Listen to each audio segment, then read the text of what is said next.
Thank you very much. Today, I want you to open your mind. Open your mind to the possibility that one day we will make contact with an intelligent civilization in outer space that could be thousands, millions of years ahead of us in technology.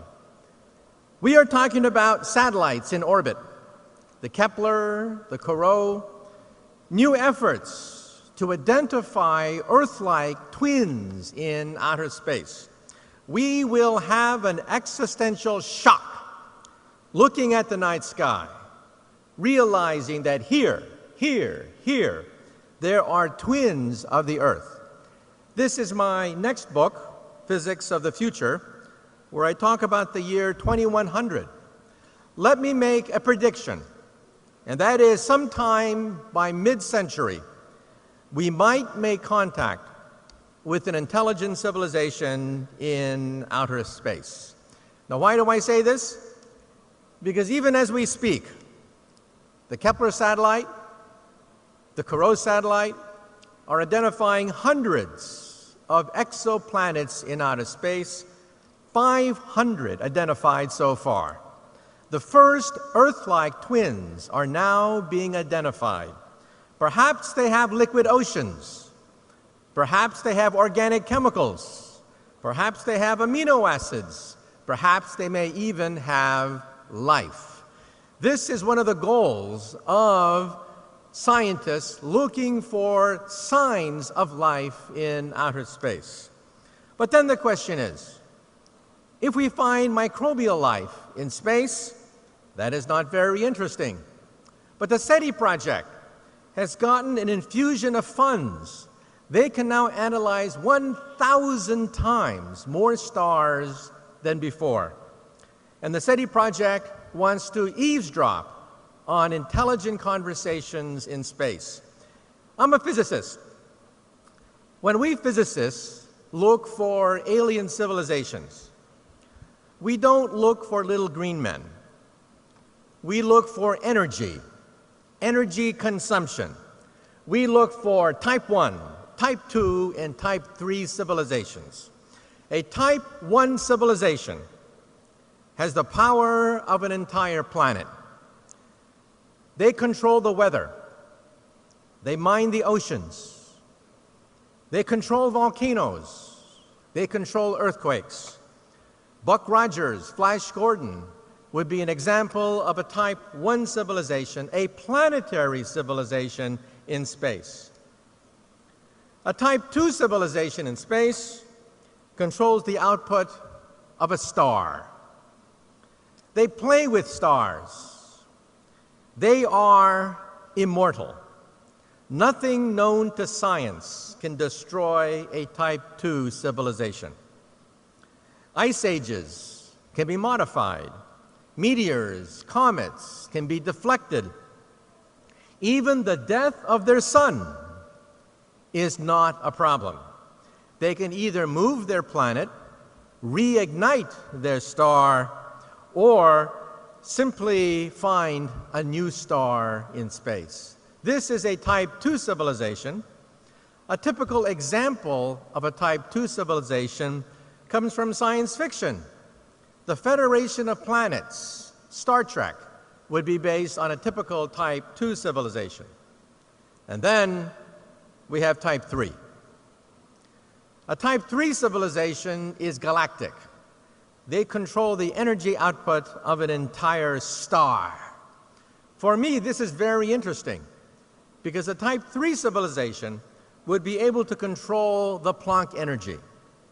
The Planck energy is the energy at which space becomes unstable. Space begins to boil at the Planck energy. The Planck energy is a quadrillion times higher than the Large Hadron Collider. And gateways, perhaps, wormholes, doorways, portals, perhaps to other dimensions, begin to open up for a type 3 civilization. So we have type 1, which is planetary, type 2, which is stellar, and type 3, which is galactic. But one day, I was speaking in London, and a little boy comes up to me, 10 years of age. A little boy comes up to me and he says, "Professor, you're wrong. There's type 4. So I look down at this little boy, this pest, and I tell him, "Shut up, kid. Why don't you go play in traffic? There's a nice intersection over there." And he kept nagging me, and he says, "Professor, you're wrong. There's type 4. And I said, "Look, kid, we have planets, stars, and galaxies. That's it. There's nothing else. These are the only platforms for advanced civilizations." And the little boy kept saying, "No, you're wrong. There's type 4, the power of the continuum." Now, for you Star Trek fans, you know that the power of the continuum is the Q. There is something beyond galactic, and that is dark energy. There is an energy source beyond the galaxy itself, making up 73% of the entire universe, dark energy. And then the question is, if we start to explore outer space and look for advanced civilizations, why don't they talk to us? Why don't they land here in Saudi Arabia and say, "We come in peace"? Well, my attitude is, if you walk down a country road and you see an anthill, do you go down to the ants and say, "I bring you trinkets, I bring you beads, I give you nuclear energy, take me to your leader"? Or maybe you step on a few of them. Maybe we're simply not that interesting. So let me now close on the following note. What lessons can we take from this? First of all, this has theological implications. Giordano Bruno was burned alive 400 years ago in 1600 for saying that there are civilizations in outer space. Because if so, the Catholic Church said, do they have a pope? How many popes are in outer space? 1,000? 1,000,000? 1,000,000,000 popes? How many saints are there in outer space? The mind boggles thinking about billions of saints, billions of popes in outer space. Rather than think about billions of popes, they simply burned Giordano Bruno alive. What does it mean for us? What are we? Are we type 1 that control the power of a planet? Are we type 2 that control the power of a star? Are we type 3 that can control galaxies, alter the fabric of space and time? No. We are type 0. We get our energy from dead plants, oil and coal. But take out a calculator. How long will it take for us to become type 1? The answer is 100 years. Around the year 2100, we will become a type 1 civilization. And we see the beginnings of that now. What is the internet? The internet is a type 1 telephone system. We are privileged to be alive to see the birth of a type 1 telephone system. What is the European Union? The European Union is the beginning of a type 1 economy. Why are we here today? We are seeing the birth of a type 1 economy. What is football? Football is the beginning of a type 1 sports. Get on the internet. What are the most common languages on the internet? Number 1 is English. Number 2 is Mandarin.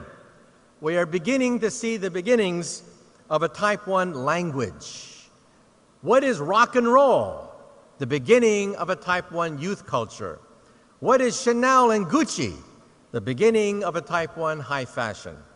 So let me tell you that we are now witnessing the greatest transition in the history of the human race.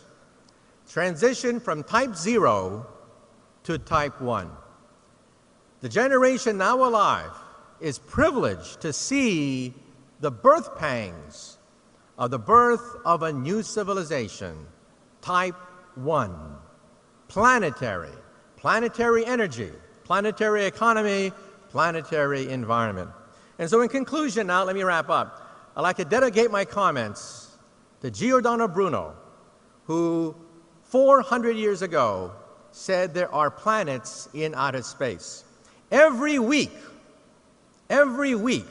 we discover a new planet orbiting another star. I call this Bruno's revenge. Thank you.